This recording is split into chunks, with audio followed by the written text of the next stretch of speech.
Good morning students. आज हम आपके जो व्याकरण है उसी का एक अध्याय और पढ़ेंगे जिसका नाम है अपठित बोध। लेकिन अपठित बोध पढ़ने से पहले हम ये जान लेते हैं कि आपका जो पाठ्यक्रम है हिंदी का, अनिवार्य हिंदी का कक्षा 12 का, वो क्या है, कितने कितने नंबर का कितना भाग आता है। आपके पास में 3 तरह की पुस्तकें हैं। पहली है सृजन, दूसरी है पीयूष प्रवाह और एक हमारे पास है संवाद सेतु, जिसे अभी तक हमने नहीं पढ़ा है। ठीक है। सृजन जो है वो आपके आती है 32 नंबर की। ठीक है। इसमें निबंधात्मक प्रश्न, लघुत्तरात्मक प्रश्न, वो सारी चीज़ें आ जाती हैं, व्याख्या वगैरह भी आ जाती है, वो सब आती है 32 नंबर की। इसके बाद आती है आपके पीयूष प्रवाह। ये पुस्तक आपकी है 12 नंबर की और जो संवाद सेतु है वो भी आपकी 12 नंबर की ही है। इसके बाद आता है आपके पास व्याकरण वाला भाग। तो अभी तक हमने जो व्याकरण में जितने भी विषय बिंदु पढ़े हैं उन सब में आपके पास में सिर्फ 3 बिंदु ऐसे हैं या 3 अध्याय ऐसे हैं जिन्हें अभी तक हमने नहीं पढ़ा है, और वो 3 अध्याय हैं। एक तो अपठित बोध, तो ये तो क्या है कि व्याकरण में शामिल नहीं किया गया है, इसके जो नंबर हैं, इसकी जो अंक हैं वो अलग से ही निर्धारित किए गए हैं, और ये होता है 8 नंबर का, जिसमें आपके पास आता है 4 नंबर का तो अपठित पद्यांश और 4 नंबर का ही अपठित गद्यांश। फिर आती है आपकी व्याकरण, जिसमें मैंने आपको बहुत सारे विषय बिंदु करा दिए हैं, बहुत सारे अध्याय पढ़ा दिए हैं। हमारे पास में इसमें से सिर्फ एक पारिभाषिक शब्दावली और एक निबंध लेखन, ये 2 ही अध्याय शेष रहते हैं। तो व्याकरण आपकी जो है वो है 16 नंबर की। तो अब इन सब का अगर हम टोटल करें तो ये आपके 80 नंबर का पेपर है। जो पेपर है वो 80 नंबर का। आपको पता है 20 नंबर का आपका जो हाफ ईयरली होता है उसके हिसाब से आपके पास 20 नंबर के हिसाब से स्कूल से, विद्यालय से भी मार्क्स भेजे जाते हैं। उसके अलावा बाकी ये जो डिवीज़न किया गया है, वर्गीकरण किया गया है आपके पूरे पाठ्यक्रम का, वो होता है 80 नंबर का। तो उसमें से हम लोग सृजन कर चुके हैं पूरी। ठीक है। पीयूष भी हमारी हो गई है। संवाद सेतु है जिसे अब हमें पढ़ना बाकी है। अपठित बोध मैं आज आपको समझा रही हूँ, और व्याकरण है, व्याकरण में हम लगभग सारे विषय देख चुके हैं, सिर्फ एक पारिभाषिक शब्दावली और निबंध लेखन शेष रहता है। तो निबंध लेखन क्योंकि विस्तृत बहुत है, बड़ा बहुत है, तो उसको लिखा कैसे जाता है, उसकी रूपरेखा, उसका प्रारूप कैसे बनाया जाता है, उसको मैं आपको समझा दूंगी। और पारिभाषिक शब्दावली में कुछ ऐसे शब्द आते हैं जो हिंदी और अंग्रेजी में लिखे जाते हैं। तो अंग्रेजी में जो शब्द आपको दिए जाएंगे उनको शुद्ध रूप से अंग्रेजी में किस तरह से काम में लिया जाता है कार्यालयीय विभागों में, तो उनके बारे में आपको, तो वो आप क्या करेंगे, वो समझने वाली चीज़ नहीं है, वो आपको याद करनी पड़ेगी। तो पारिभाषिक शब्दावली जो है वो तो आपको जैसे रोज़ आदत बना लीजिए, 10-10 शब्द हैं उन्हें लीजिए और उन्हें याद कर लीजिए। तो अब हम आज देखते हैं अपठित बोध। अपठित बोध देखने से पहले सबसे पहले हमें इसका अर्थ पता होना चाहिए कि अपठित बोध का मतलब क्या है, इसका अर्थ क्या है। अपठित, अपठित शब्द का अर्थ, सामान्य अर्थ निकालें तो क्या होगा, जो पढ़ा हुआ नहीं है या बिना पढ़ा, जिसे आपने पढ़ा नहीं है, बिना पढ़ा हुआ। अपठित बोध आपके जो पाठ्यक्रम है उसमें जो किताबें चल रही है, तो ये जो अनुच्छेद होता है अपठित बोध में क्या आता है, एक अनुच्छेद आता है या कविता की कुछ पंक्तियाँ आती हैं जैसे कि मैंने सामने लिख रखी हैं। तो ये क्या होते हैं, आपके पाठ्यक्रम में सम्मिलित जो पाठ है या जो कविताएं हैं उनमें से नहीं होती हैं। वो तो अगर वो हो तो वो क्या कहलाती हैं, पठित कहलाती हैं। जैसे आपके पास व्याख्या करने को आएंगी, पठित पाठ का एक अनुच्छेद भी आएगा और पठित कविता का एक पूरा अनुच्छेद भी आएगा। तो वो क्या होगा, पठित होगा, तो उसकी तो आपको व्याख्या करनी होगी। लेकिन यहाँ हम बात करें कि अपठित बोध होता क्या है, तो अपठित का अर्थ हो गया जो आपने नहीं पढ़ा या जो आपके पाठ्यक्रम में सम्मिलित नहीं है, उनमें से कोई अनुच्छेद नहीं दिया जाता है, बल्कि कहीं बाहर से किसी और कक्षा का या किसी और किताब का अनुच्छेद या कविता की पंक्तियाँ आपको इसके अंतर्गत दी जाती हैं।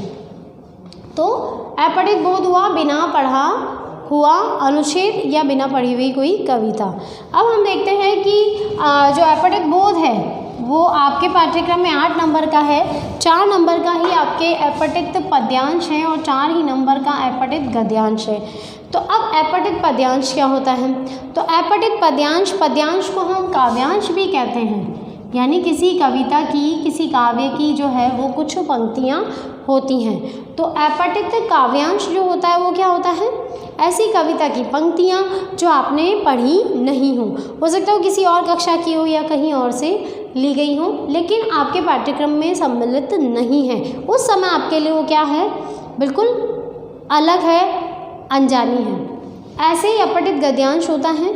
अपठित गद्यांश क्या होता है, अपठित गद्यांश में एक अनुच्छेद दिया जाता है आपको, तो उस अनुच्छेद में आपको क्या करना होता है, उसको बहुत ध्यान से पढ़ना होता है और उसके बाद उसके उत्तर देने होते हैं। तो अब हम समझते हैं कि अपठित पद्यांश किस तरह से किया जाता है। मैंने यहाँ पर अपठित पद्यांश का एक उदाहरण लिखा है, उस उदाहरण को हम समझेंगे, लेकिन उससे पहले हम ये समझ लें कि अपठित पद्यांश को कैसे किया जाता है।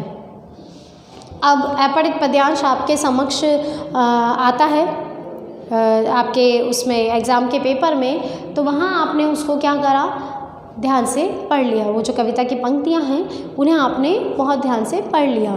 जैसे ये पंक्तियाँ दी गई हैं, तो जो अपठित गद्यांश या पद्यांश है उनको करने के लिए क्या है कि कुछ बातें ध्यान रखने की आवश्यकता होती है। उन बातों पर हम थोड़ी सी चर्चा कर लेते हैं। जैसे अपठित पद्यांश की बात करते हैं पहले। तो अपठित पद्यांश जो है उसमें आपको कुछ पंक्तियाँ दी गई। अब क्योंकि आपको पता नहीं है कि वो किस कवि की हैं और आपने पहले से पढ़ी भी नहीं है, इसलिए आप जानते भी नहीं हैं कि उनका जो अर्थ है वो क्या होगा, तो वहाँ आपको क्या करना पड़ेगा, अपने हिसाब से अर्थ निकालना पड़ेगा। तो ये खड़ी बोली हिंदी में इस तरह की पंक्तियाँ दी जाती हैं आपको, जो कि आप बहुत आसानी से समझ सकते हैं। अब हमें करना क्या है, अपठित पद्यांश सबसे पहले आप 2 बार इस कविता की पंक्तियों को पढ़ लो, यानी 2 बार आपने उन पंक्तियों को पढ़ लिया। फिर उससे संबंधित कुछ प्रश्न दिए जाते हैं, उन प्रश्नों का आप ध्यान से देख लो कि कौन कौन से प्रश्न उसमें से पूछे गए हैं। तो पहली बार तो आपने एक बार इसे पढ़ा, दूसरी बार आपने क्या करा, उसके प्रश्नों को देखा, तो आपके दिमाग में ये चीज़ आई कि ये प्रश्न जो है वो कविता की कौन सी पंक्ति से या किस स्थान से लिया गया है या निकाला गया है या बनाया गया है। तो वहाँ आप फिर से उसे पढ़ेंगे दोबारा, तो आपके दिमाग में क्या होगा, इसके जो उत्तर है ना वो कहीं ना कहीं आपको पहचान में या समझ में आने लगेंगे। ये होने के बाद में आपको क्या करना है, इनके जो उत्तर होते हैं वो हमें बहुत संक्षिप्त रूप से देने होते हैं, यानी प्रश्न जो पूछा जाता है उसका उत्तर हमें संक्षिप्त रूप से देना होता है। और कविता की पंक्तियों में आपको अर्थों को बहुत ध्यान से समझना है। इसमें आपको कई बार भावार्थ पूछ लिया जाता है, कई बार अर्थ पूछ लिया जाता है, कभी कभी कविता की पंक्तियों में कोई शब्द ले लिया, उसमें अलंकार पूछ लिया, कविता की पंक्तियों का रस पूछ सकते हैं। और इसके अलावा इसमें किसी शब्द का पर्यायवाची, विलोम शब्द, उपसर्ग, प्रत्यय कुछ भी पूछा जा सकता है, या फिर सामान्य से प्रश्न भी पूछे जा सकते हैं जो मैंने यहाँ पर लिख रखे हैं। तो आपको क्या करना होगा, बहुत ध्यान से आप उस पद्यांश को देखेंगे, 2 बार पढ़ेंगे, 2 बार पढ़ने के बाद में इन प्रश्नों को देखेंगे और फिर इन प्रश्नों के उत्तर आप नीचे लिखेंगे। लेकिन प्रश्नों के उत्तर कैसे होने चाहिए, बहुत संक्षिप्त होने चाहिए, बहुत सारगर्भित होने चाहिए। ऐसा ना हो कि आपने बहुत बड़े बड़े उत्तर वहाँ पर लिख दिए, 1 या 1.5 लाइन के पूछे जाते हैं, तो आपको उसी के आधार पर इनके प्रश्नों के उत्तर देने होते हैं।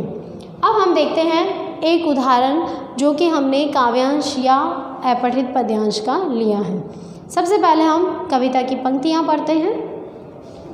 जहाँ विपुल विश्व की माया विनाशशील नर्तन में क्षण क्षण बदल रही है अपनी काया, पल पल जी रही नवीना बनकर, वायु के चरण भी काँप रहे हैं।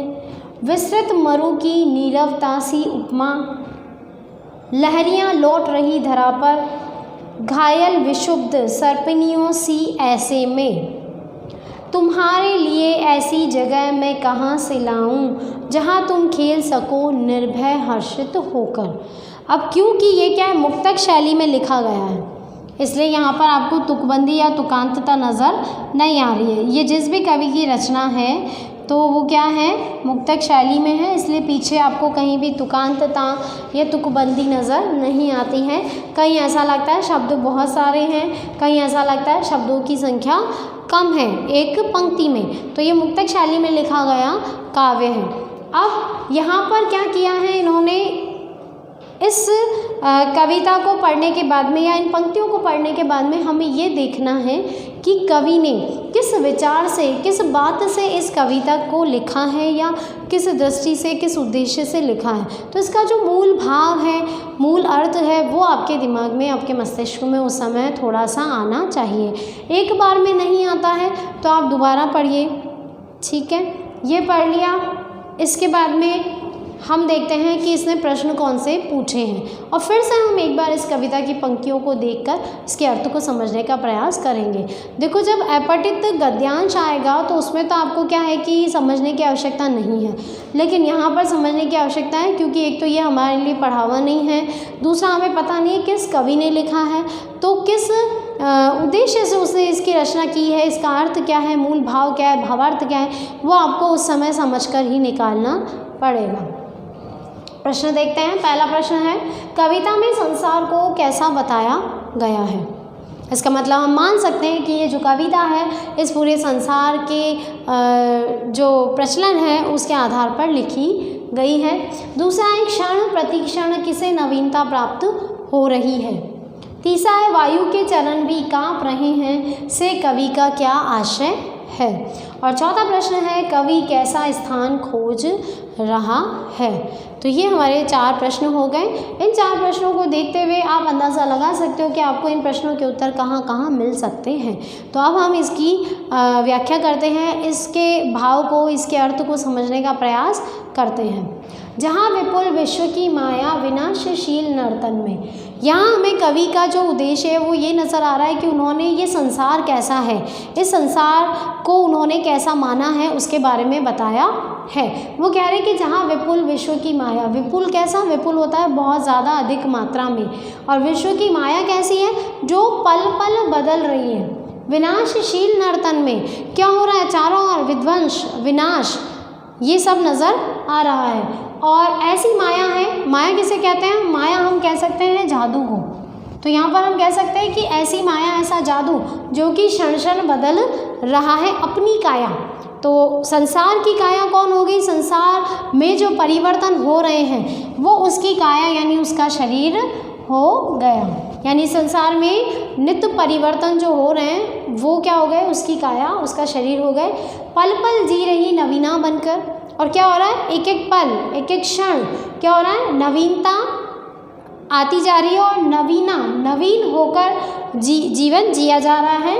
वायु के चरण भी काँप रहे हैं, और वायु यानी जो हवा है, वायु है, उसके चरण किस तरह से काँप रहे हैं, चारों ओर जो वायु चल रही है, हवा चल रही है, वो कैसी है, विनाशशील है, विध्वंसकारी है। और उस विध्वंस और विनाश को देखकर जो वायु है उसके चरण भी डर के मारे काँपने लगे हैं। विस्तृत मरु की नीरवता सी, अब चारों ओर क्या है, ऐसा मरु का अर्थ होता है रेगिस्तान, तो जहाँ पर जीवन बहुत कम दिखाई देता है। तो कह रहे कि विस्तृत मरु की नीरवता सी, नीरव कहते हैं जब बहुत शांत, जहाँ कोई ना हो, एकांत बिल्कुल, तो ऐसा ही नज़र आ रहा है जैसे रेगिस्तान होता है। लहरियाँ लौट रही धरा पर, और वहाँ पर किस तरह से तेज़ हवाएं चलती हैं, मिट्टी के दोहरे बनते हैं, बिल्कुल उसी प्रकार से वो कह रहे हैं कि लहरियाँ यानी लहरें, हवा चल रही है धरा पर, इस पृथ्वी पर। घायल विशुद्ध सर्पिनियों सी ऐसे, और जिस प्रकार से कभी आपने अगर मिट्टी देखी हो, रेगिस्तान देखा हो, तो वहाँ पर जब हवा चलती है तो मिट्टी के दौरों से लहरें बन जाती है, कुछ निशान बन जाते हैं। वो निशान यहाँ पर कैसे कैसे दिख रहे हैं, घायल, विक्षुब्ध, बहुत परेशान, बहुत ही दयनीय स्थिति में सर्पनियों के समान। सर्प जो होता है ऐसा लहराता हुआ मानते हैं ना हम, तो यहाँ पर जो धोरे हैं या मिट्टी है वहाँ पर भी जो धाराएं बन गई हैं वो धाराएं इस तरह की बनती हैं। तो यहाँ पर उन्होंने उन्हें विक्षुब्ध सर्पनियों के समान माना है। तुम्हारे लिए ऐसी जगह मैं कहाँ से लाऊं, और आगे वो कह रहे हैं कि मैं तुम्हारे लिए वो स्थान, वो जगह कहाँ से प्राप्त करूं जहाँ तुम खेल सको निर्भय हर्षित होकर, जहाँ पर तुम बहुत शांति से, बहुत हर्षित यानी प्रसन्न होकर और निर्भय यानी बिना किसी डर के खेल सको, अपना जीवन यापन कर सको। ये है कवि की संवेदना जो उन्होंने इन पंक्तियों में प्रस्तुत की है। अब इसे समझने के बाद सबसे पहले आपको जो कविता की पंक्तियाँ हैं उनका भावार्थ, उनका अर्थ ही समझना पड़ेगा, उसके बाद ही आप इन प्रश्नों के उत्तर दे सकते हो। अब हम देखते हैं पहला प्रश्न, कविता में संसार को कैसा बताया गया है। तो हमने बात की कि कविता में जो संसार है, विश्व है, वो कैसा है, एक माया, संसार की एक माया, एक जादू हमें दिखाया गया है। तो यहाँ हम कह सकते हैं कि कविता में संसार को कैसा बताया गया है, एक तो विपुल बताया गया है। इनके प्रश्नों के उत्तर हमें क्या है कि बहुत ज़्यादा विस्तृत नहीं देने होते हैं। तो एक तो विपुल बताया है, एक विनाशकारी बताया है, और हम ये भी कह सकते हैं कि वो विध्वंसकारी भी है। तो इन तीन रूपों में जो कवि है वो उसे देख रहा है। दूसरा प्रश्न है, क्षण प्रतिक्षण किसे नवीनता प्राप्त हो रही है। तो हम क्या कह सकते हैं कि क्षण प्रतिक्षण नवीनता किसे प्राप्त हो रही है, इस पूरे संसार की माया को। तो हम दूसरे प्रश्न का उत्तर ये कह सकते हैं कि संसार की जो माया है, विश्व की जो माया है, उसे क्षण प्रतिक्षण नवीनता प्राप्त हो रही है। तीसरा प्रश्न है, वायु के चरण भी कांप रहे हैं से कवि का क्या आशय है। तो यहाँ हम कह सकते हैं कि वायु के चरण भी कांप रहे हैं, तो वो जो विनाशशील नर्तन है, विनाशशील नृत्य है या विध्वंस और विनाश जो चारों ओर नजर आ रहा है, कवि के आधार पर उस नर्तन को, उस विनाशकारी स्थिति को देखकर जो वायु है उसके चरण भी कांपने लगे हैं। चौथा प्रश्न है, कवि कैसा स्थान खोज रहा है। तो अंत में कवि ने बात की है कि तुम्हारे लिए ऐसी जगह मैं कहाँ से लाऊं जहाँ तुम खेल सको निर्भय हर्षित होकर, यानी कवि ऐसे स्थान को खोज रहा है जहाँ पर कोई भी निर्भय और हर्षित होकर खेल सके, प्रसन्न होकर रह सके। तो ये तो हो गए हमारे चारों प्रश्न जो पूछे गए हैं। उसके अलावा प्रश्न और भी पूछे जा सकते हैं, जैसे अलंकार पूछा जा सकता है। तो यहाँ हम देख रहे हैं नीरवता सी और सर्पिणियों सी, तो जहाँ पर भी सा से सी इस तरह के शब्द आते हैं वहाँ पर हम उपमा अलंकार को काम में लेते हैं, वहाँ हम उपमा अलंकार मानते हैं। तो अगर हमसे पूछा जाए तो हम ये कह सकते हैं कि यहाँ पर उपमा अलंकार इस पद्यांश में काम में लिया गया है। उसके अलावा आपसे रस पूछा जा सकता है, विध्वंसकारी बातें हैं। उसके अलावा आपसे पर्यायवाची और कुछ भी पूछा जा सकता है, जैसे नवीन शब्द है यहाँ पर। तो नवीन शब्द के अंदर यहाँ नवीना है तो हम इसको मान सकते हैं कि नवीन शब्द का वो पर्यायवाची हमसे पूछ सकते हैं। कुछ शब्द ऐसे हैं जो क्लिष्ट भाषा के हैं या शुद्ध हिंदी के हैं, तो उसमें आपको उपसर्ग और प्रत्यय भी पूछे जा सकते हैं। तो इस प्रकार से आपको पूरे पद्यांश को पढ़कर बहुत सावधानी से उसका अर्थ निकालना है और उसके बाद में उन प्रश्नों के उत्तर लिखने हैं जो कि बहुत ज़्यादा विस्तृत ना हो, 1 या 1.5 पंक्ति में आपको उसे समाप्त कर देना है। तो ये आपका 4 नंबर का काव्यांश जो है वो पूरा अच्छे से तैयार हो जाएगा। तो आशा करते हैं आपको ये काव्यांश समझ में आया होगा।